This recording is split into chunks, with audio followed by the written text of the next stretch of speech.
Hello friends, పెనక్చర్లకు వచ్చినాం ఈరోజు. పెనక్చర్ల dam అయితే ఫుల్గా లేదు. మా ఇంటి దగ్గర పిల్లలు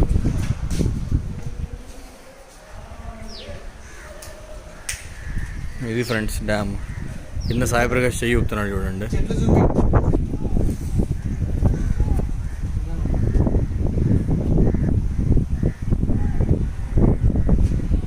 పెనక్చర్ల డ్యామ్ అప్పట్లో నీలం సంజీవ్ రెడ్డి ఉన్నప్పుడు ఇది ఇక్కడ గెస్ట్ హౌస్ కట్టినారు, కానీ ఇప్పుడు చాలా పాడుపడిపోయింది. ఇది మెయింటెనెన్స్ లేదు, లేకపోతే బాగుంది ఫ్రెండ్స్. ఇది వ్యూ కానీ ఇక్కడ నుంచి చూసుకుంటే మనం వ్యూ దీన్ని డెవలప్ చేస్తే మంచిదే అనుకుంటా. ఇంత పెద్ద రూమ్స్, బాత్రూమ్స్, మొత్తం డైనింగ్ ఏరియా, బాల్కనీ పాడుపడిపోయింది. ఇది పాడుపడింది అప్పట్లో నక్సలైట్లు దాడి చేయడం వల్ల ఇది పాడుపడింది. Okay, bye friends.